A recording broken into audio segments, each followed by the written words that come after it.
Halaman 670, kalau ada yang punya bisa sambil dibuka aja ya guys. Karena udah malam bisa langsung kita bahas aja soalnya. McPherson Furniture Company memulai pembangunan kombinasi bangunan kantor dan gudang untuk digunakan sendiri dengan perkiraan biaya sebesar 5 juta dolar pada 1 Januari 2010. McPherson mengharapkan untuk menyelesaikan bangunan tersebut pada 31 Desember 2010. McPherson memiliki kewajiban utang yang beredar selama masa konstruksi tersebut sebagai berikut. Nah, yang pertama yaitu pinjaman konstruksi dengan bunga 12% dibayarkan setiap semester, diterbitkan pada 31 Desember 2009 sebesar 2 juta. Lalu ada pinjaman jangka pendek dengan bunga 10% dibayar setiap bulan, dan pokok pinjaman jatuh tempo pada 30 Mei 2011 sebesar 1.600.000. Lalu ada pinjaman jangka panjang dengan bunga 11% dibayarkan pada tanggal 1 Januari setiap tahun, pokok dibayarkan pada 1 Januari 2014 sebesar 1 juta. Nah, pinjaman konstruksi ini adalah utang konstruksi spesifik, sedangkan pinjaman jangka pendek dan pinjaman jangka panjang ini termasuk ke dalam utang lainnya.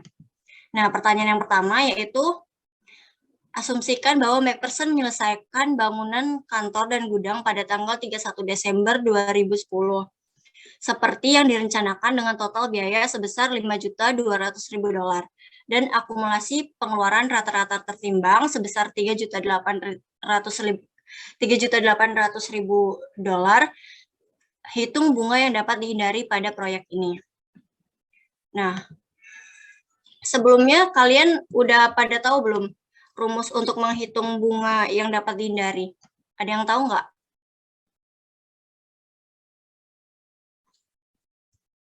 Ada yang tahu nggak teman-teman?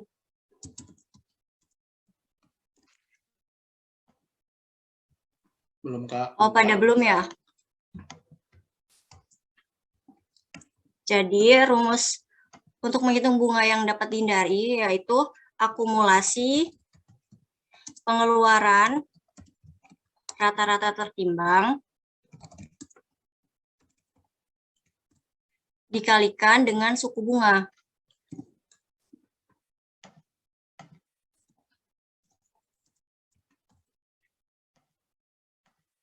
Itu sama dengan bunga yang dapat dihindari.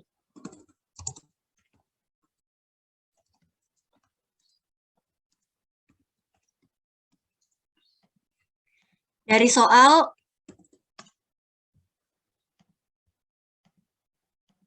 sebentar ya.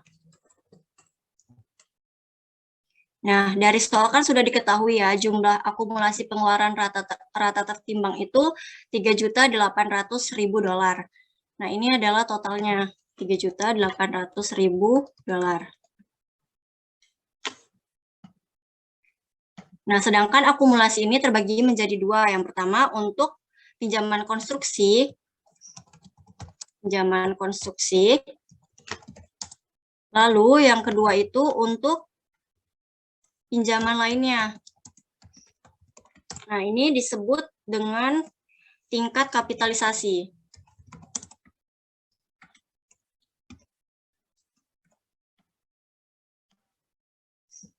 Nah, untuk akumulasi pengeluaran rata-rata tertimbangan pinjaman konstruksi ini bisa kita ambil langsung dari jumlah pinjaman konstruksinya, yaitu sebesar 2 juta.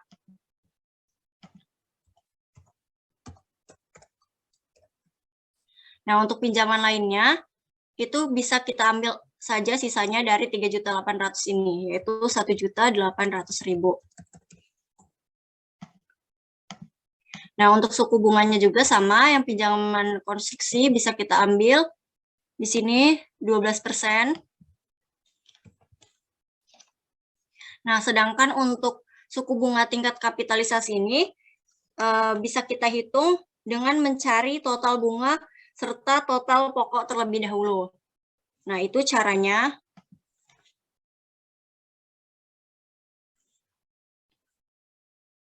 Pokok dan bunga.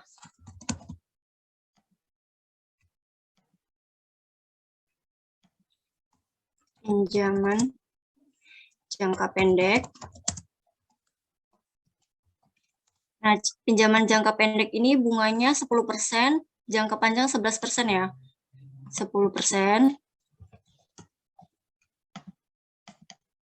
Lalu pinjaman jangka panjang 11%.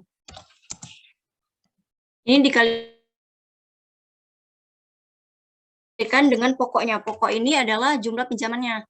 Jumlah pinjaman jangka pendek itu 1.600.000, sedangkan pinjaman jangka panjang 1 juta. Nah, untuk mendapatkan bunga, kita langsung kalikan saja suku bunganya dengan pokoknya ya. Suku bunganya 10% dikali dengan jumlah pokoknya.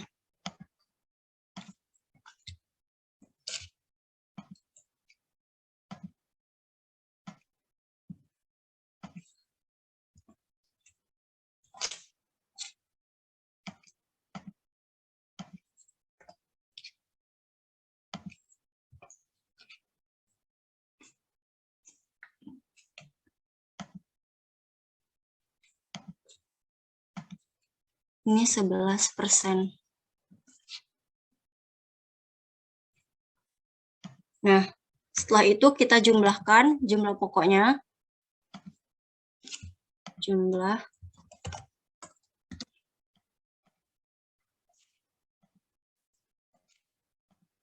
dengan jumlah bunganya juga dijumlahkan ya. Nah, setelah mengetahui jumlah pokok dengan jumlah bunga, kita bisa mengetahui tingkat kapitalisasi, yaitu dengan rumus total bunga dibagi dengan total pokok.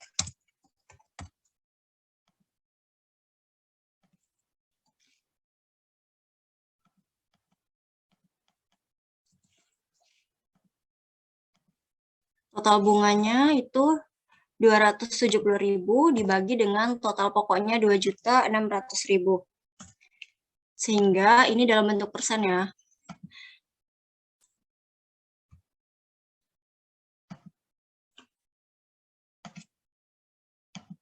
Nah, sehingga dapat diketahui tingkat kapitalisasi yaitu 10,38%. Nah, setelah diketahui, maka kita bisa mendapatkan bunga yang dapat dihindari. Bisa kita langsung kalikan saja ya, akumulasi pengeluaran rata-rata tertimbang pinjaman konstruksi 2 juta, lalu dikalikan dengan 12%.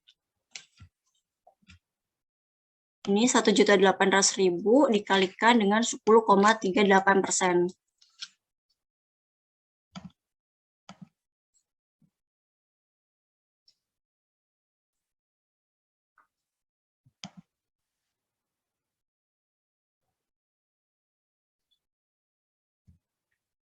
Sebentar.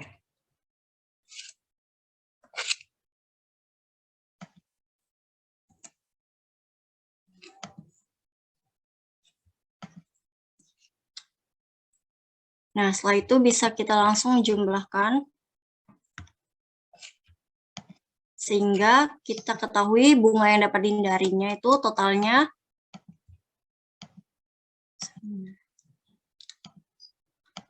426.923. Sampai sini udah paham belum?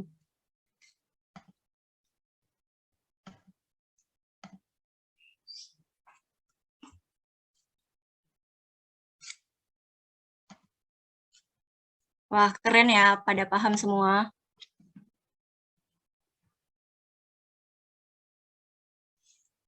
Oke, kita lanjut ya. Nah, soal yang kedua, yaitu menghitung beban penyusutan untuk tahun yang berakhir pada tanggal 31 Desember 2011. McPherson memilih untuk menyusutkan bangunan secara garis lurus dan menetapkan bahwa aset memiliki umur manfaat 30 tahun dan nilai residu 300.000. Kita hitung ya, yang B. Nah, untuk mengetahui biaya perolehannya, kita harus menghitung bunga aktual dulu untuk dibandingkan dengan bunga yang dapat dihindari yang telah kita hitung sebelumnya. Nah, rumus untuk menghitung bunga aktual ini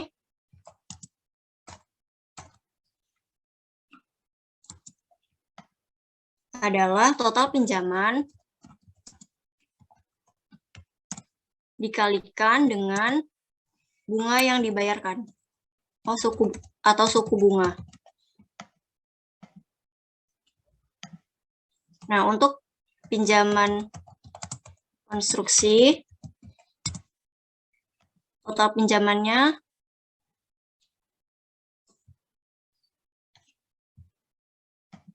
Rp2 juta ya. 2 juta dikalikan dengan suku bunga.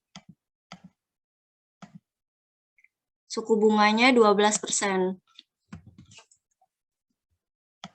Lalu selanjutnya pinjaman jangka pendek dan pinjaman jangka panjang.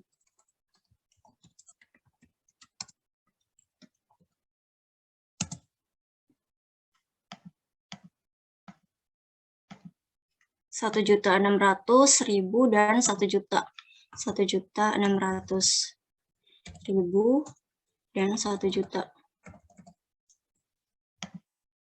Ini 11%. Oh, salah. 10% dan 11% ya. Suku bunganya 10% dan 11%. Bisa kita langsung kalikan saja.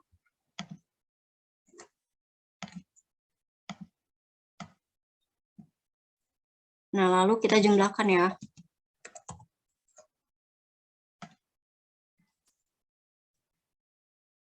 Nah, dapat diketahui bahwa bunga aktualnya adalah Rp510.000, sedangkan tadi kita dapat bunga yang dihindarinya sebesar Rp426.923. Nah, untuk menghitung total biaya perolehan, yang kita ambil adalah bunga yang nilainya lebih rendah, yaitu bunga yang dapat dihindari. Nah, cara mendapatkan menghitung total biaya perolehannya adalah dengan total biaya. Oh ya, di sini aja. Total biaya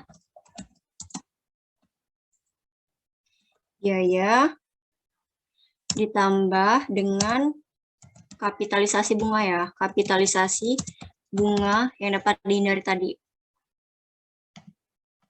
Ini sama dengan total biaya perolehan.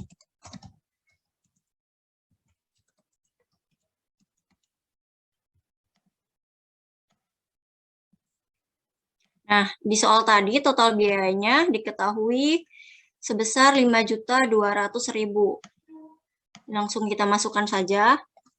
Rp5.200.000.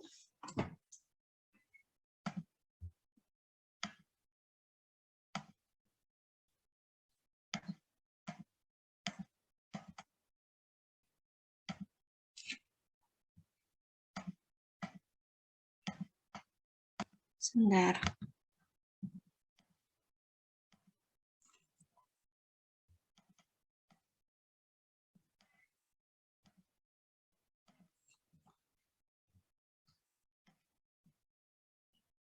Kapitalisasi bunga.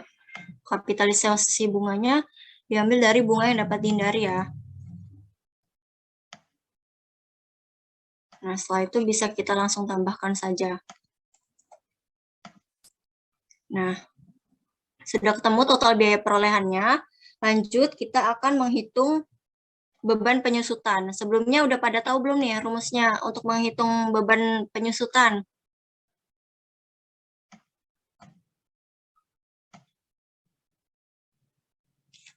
Ayo, udah ada yang tahu belum?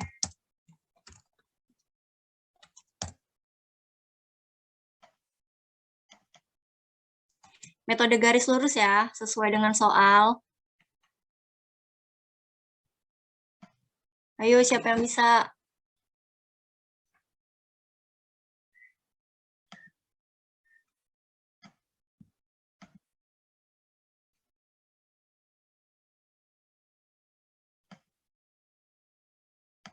Ya guys, metode paling mudah nih guys.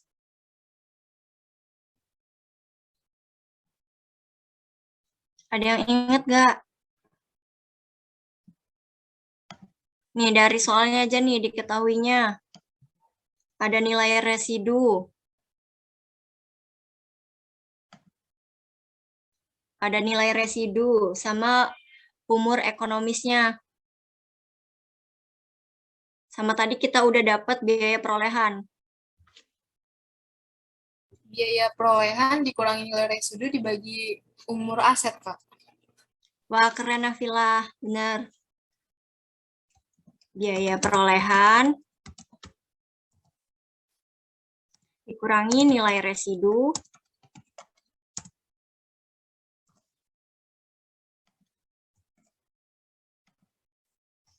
dibagi dengan umur ekonomis aset.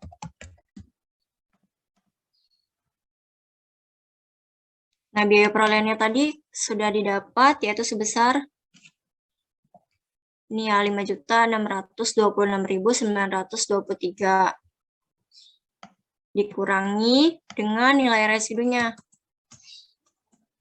Nilai residu diketahui di soal. Nilai residu.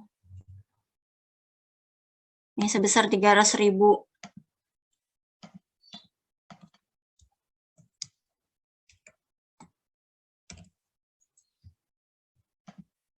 Rp300.000 lalu dibagi oleh sebentar.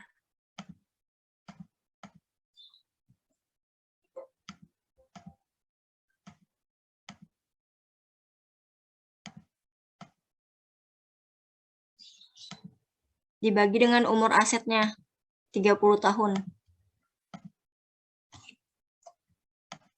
30 tahun. Nah, langsung kita hitung aja. Dibagi 30 tahun. 30 tahun. Dibagi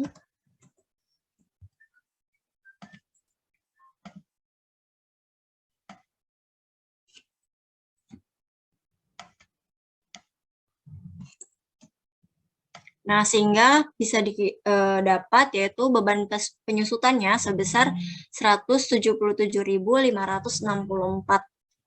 Sampai sini udah pada paham belum? Atau ada yang masih ada yang bingung?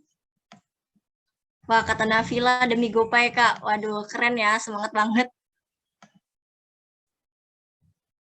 Oke, guys. Ada yang masih bingung nggak? Atau ada yang kurang jelas?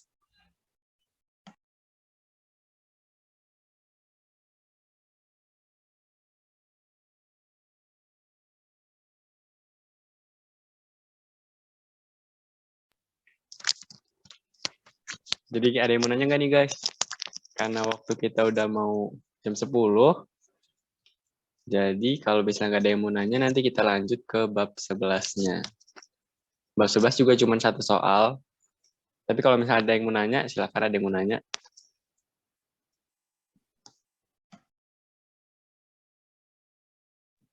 Kira-kira udah pada paham belum, guys? Kalau udah pada paham, kita bisa lanjut ke bab selanjutnya. Kayaknya nggak ada lagi nih, Kak. Wah, udah ya jadinya. Ya. Kita lanjut ke bab selanjutnya aja ya. Oke, Kak. Terima kasih, Kak Cornelia. Lanjut ke bab 11 ya.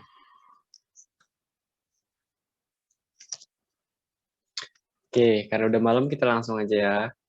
Bab 11 bakal gue yang bawain. Sebelumnya disclaimer dulu, kalau gue yang ngajar agak sedikit aneh, jadi mohon pengertiannya ya. Kalau misalnya ada suara gue nggak masuk juga kasih tahu ya. Oke, gimana screen-nya udah kelihatan belum? Sudah, Kak. Oke, langsung aja ya.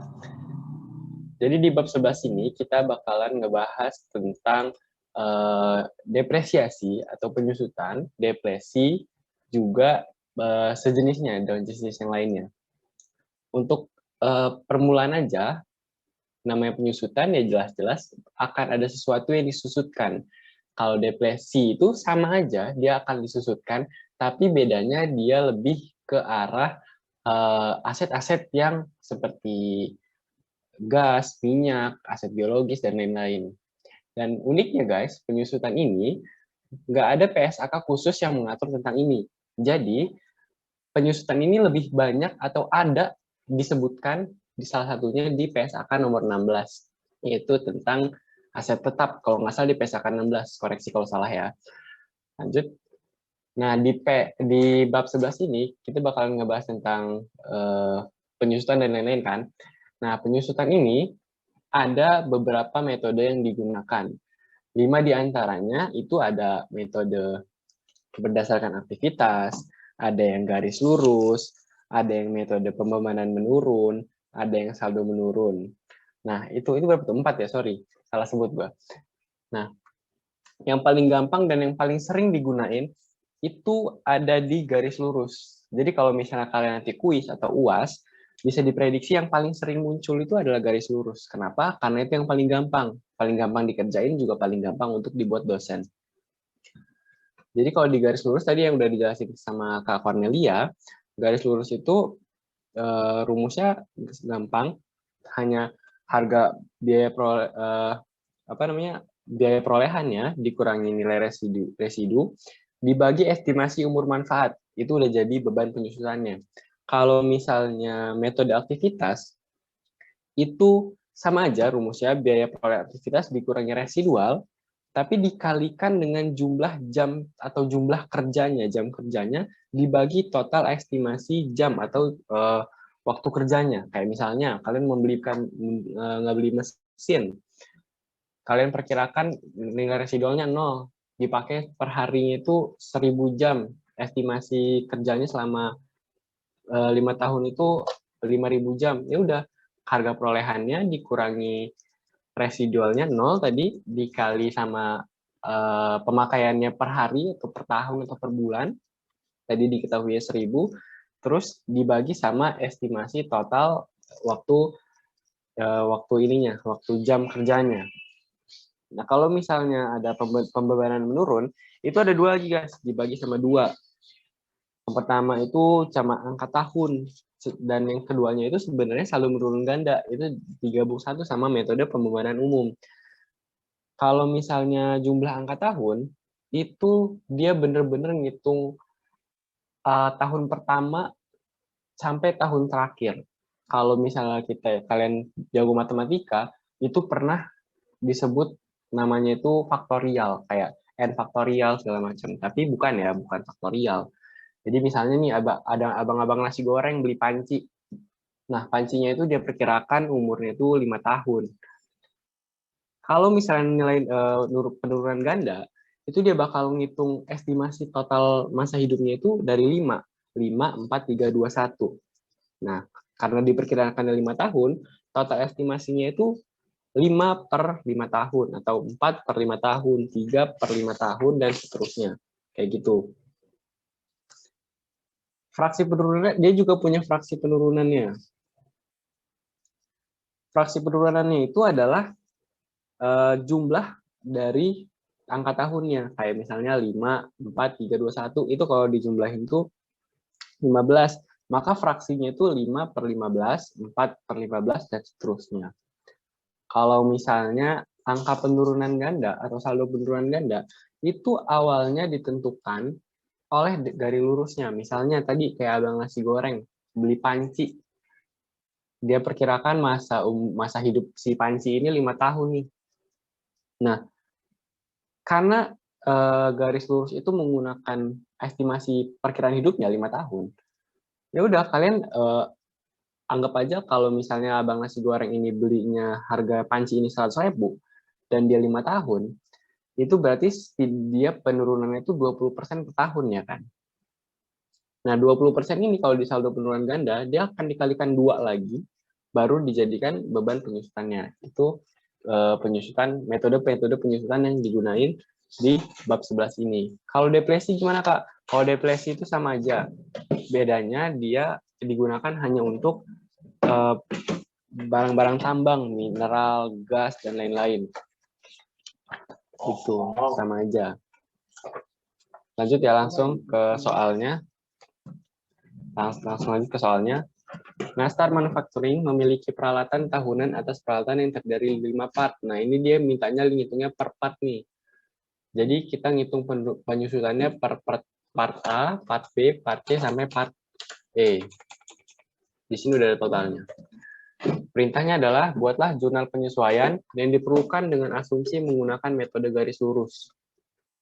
Perintah yang kedua, buatlah jurnal jika terdapat part yang diganti secara tunai. 40.000 asumsinya part B yang diganti dan telah digunakan selama 6 tahun. Oke. Langkah pertama, biar gampang ngerjain soal kayak gini, gue tips. Pertama, kita buat aja dulu tabelnya. Kita ngitungnya berdasarkan tabel, nggak satu-satu. Oke. Yang pertama partnya, komponennya. Dia punya komponen A, B, C. Dia punya biayanya. Dia punya biaya perolehannya. Terus dia punya estimasi residualnya. Kalau ada yang nanya, residual itu nilainya dari mana, Kak? Kalau misalnya kita sebagai mahasiswa, nilai residual itu tuh ada di soal ya, guys. Jadi kita nggak tahu gimana caranya ngitung residual ini. Nah, kalau misalnya kalian udah masuk ke dunia kerja nanti, entah kalian menjadi appraisal atau jasa perhitungan, atau kalian menjadi auditor, nanti kalian akan tahu sendiri dari mana nilai residual ini. Lanjut, dari nilai residual, nggak usah, kita langsung buat di sini aja nggak sih? Nggak apa-apa. Habis itu, karena di sini ada perkiraan umurnya, kita langsung masukin ke nilai penyusutannya, angka penyusutannya. Dan terus ada perkiraan masa hidupnya, masa hidup, masa guna, sama depresiasi per tahun.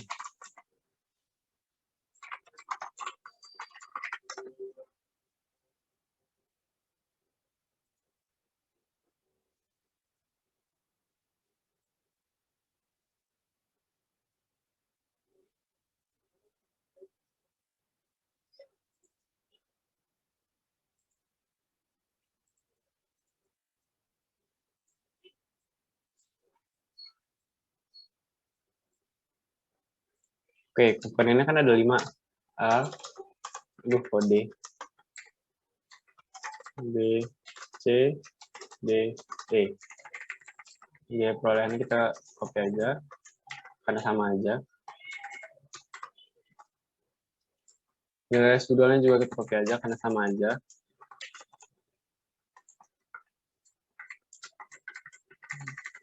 Perkiraan umurnya sebenarnya 10 tahun, tapi karena dia ngitungnya cuma dari 5 tahun ke bawah, makanya kita gunakan 5 tahun ke bawah. Kenapa? Karena di soalnya ini, nanti yang B bakal diasumsikan digunakan sama 6 tahun. Oke, penyusutannya berapa? Kita asumsinya menggunakan metode garis lurus ya. Kalau misalnya menggunakan metode garis lurus, tadi kan biaya perolehan dikurangin sama nilai residualnya, dibagi sama angka tahunnya, 10 tahun guna. Atau di sini kalau misalnya kita untuk 5 tahun guna.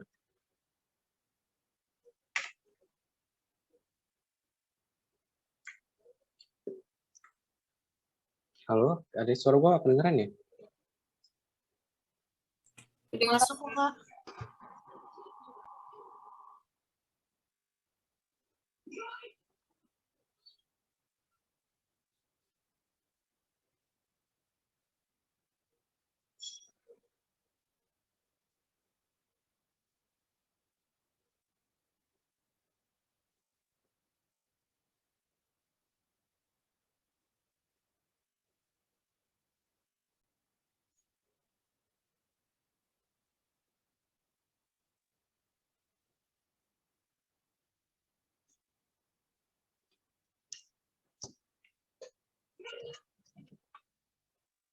Salah rumus.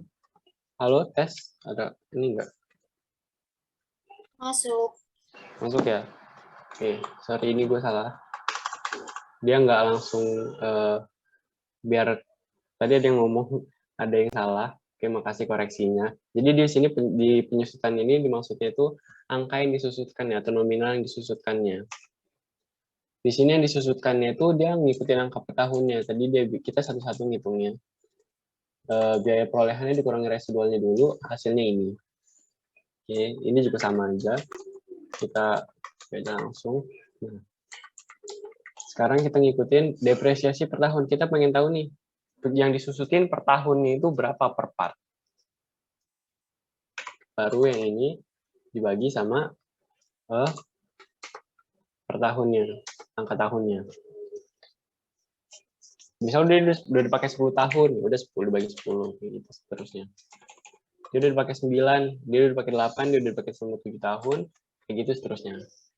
Oke.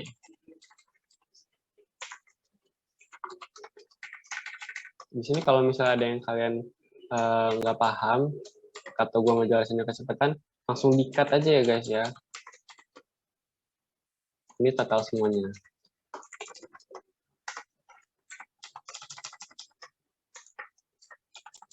Jadi dari sini jawabannya kita sebenarnya udah bisa ngebayangin nih.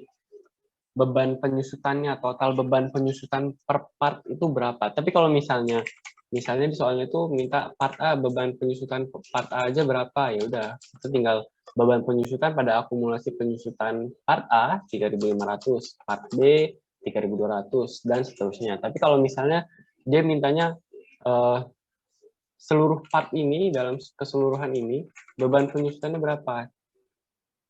Kenapa bisa kayak gini? Karena contohnya misalnya ada suatu perusahaan, biasanya sih perusahaan yang minta-minta yang aneh-aneh kayak gini tuh perusahaan maskapai atau perusahaan pesawat atau yang sejenisnya kayak gitu. Dia bakal minta penyusutan per partnya karena pesawat itu dia sebenarnya nggak dihitung satu gitu, tapi dia dihitungnya per komponen pesawat itu sampai dia jadi pesawat. Karena kalau misalnya maskapai langsung menyusutan satu pesawat itu, misalnya dia memperkirakan masa guna pesawat itu cuma 2 tahun. Dia nggak bisa langsung 2 tahun kayak gitu, karena sebenarnya ada beberapa part yang masa guna itu cuma 6 bulan, 3 bulan, 1 tahun, seperti itu. Makanya dia ngitungin masa penyusutannya ini per tahun, gitu. Nah, kalau udah kayak gini kan kita udah tahu nih total penyusutannya. Berarti jurnalnya kayak biasa aja, beban penyusutan pada akumulasi penyusutan. Berapa nominalnya? Total ini.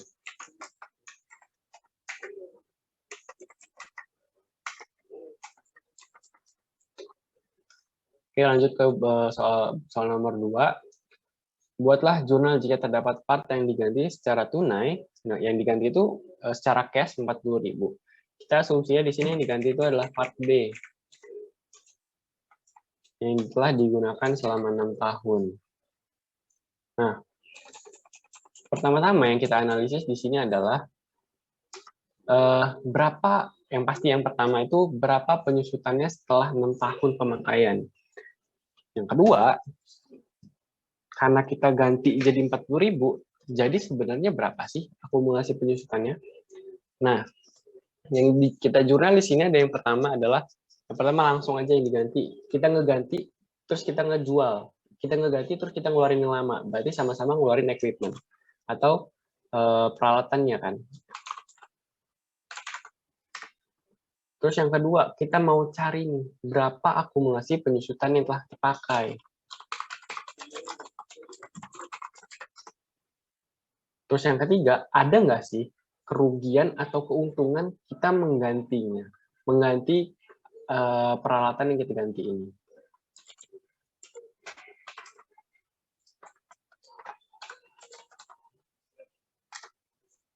Lawannya adalah, ya yang pertama yang jelas, lawan yang pertama adalah equipment-nya, karena kita ngeganti sesuatu yang baru kan.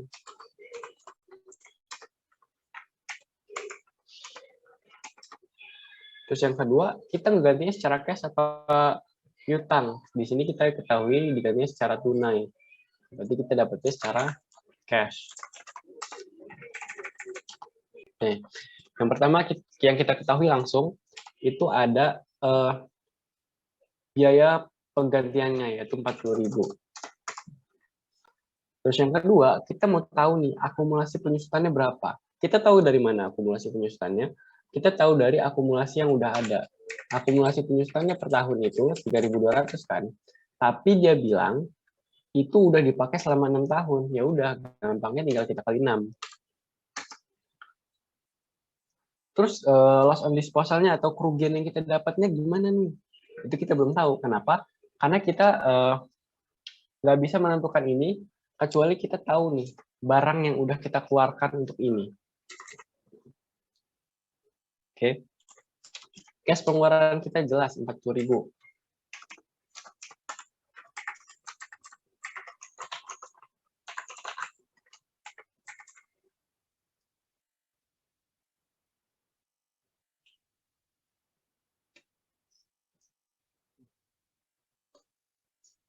Wih, suara gue hilang tuh.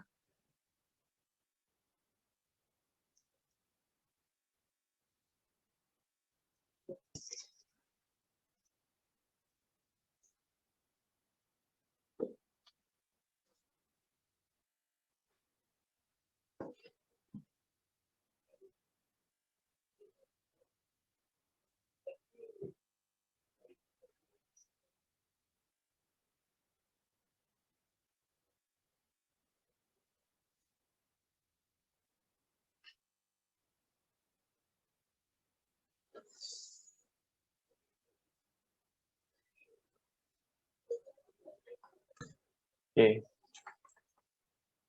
Halo, tes. Tadi suara gue ada yang hilang katanya. Masuk. Oke, Masuk, Om.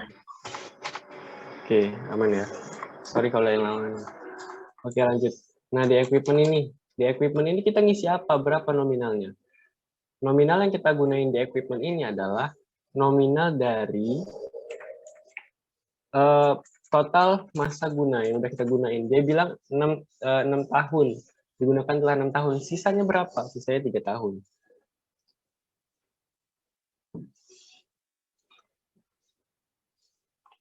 Oke. Kalau sisanya dia bilang 3 tahun, sorry, bukan 3 tahun. Jadi benar.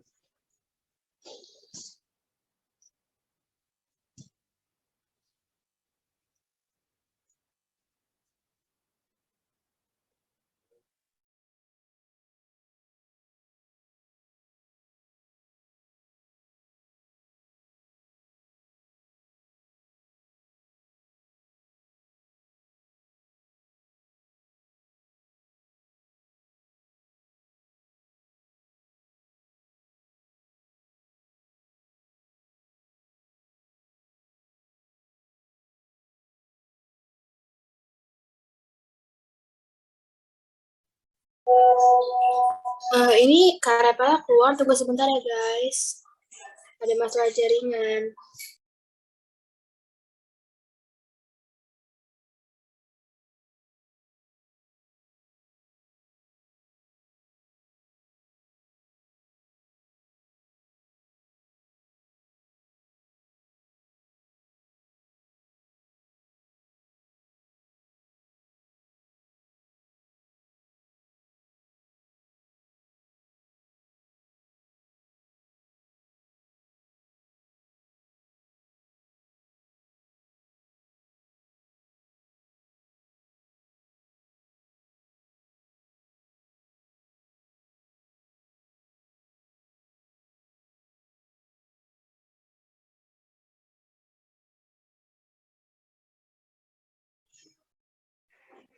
Halo. Baru kocak keluar sendiri gua.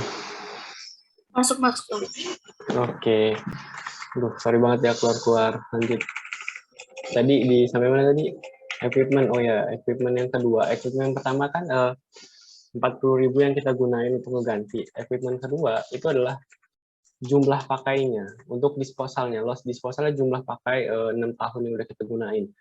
Itu 3.200 kan? 3.200 sudah dipakai 6 tahun. Dikurangin sama equipment-nya. Equipment ini dia menggunakan harga yang kita buang, yaitu total harga perolehannya.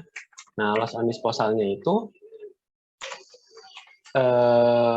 harga perolehan si equipment yang kita buang dikurangi sama akumulasi penyusutannya. Ini berarti kerugian yang kita keluarin karena ngeganti part atau equipment yang kita ganti, kayak gitu. Sampai sini ada yang mau nanya nggak? Soalnya cuma satu, karena yang depresi sebenarnya lebih gampang, tapi kalau misalnya kalian mau ngobrol lebih lanjut, bisa ke Secret Himakta, nanti kita ngobrol. Ada yang mau nanya nggak, guys?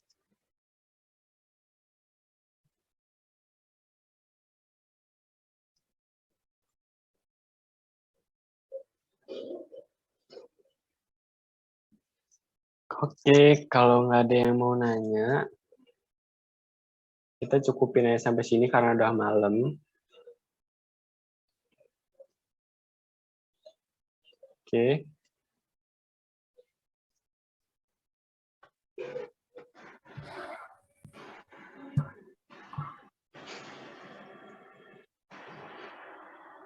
Oke, buat yang mau nanya, nanti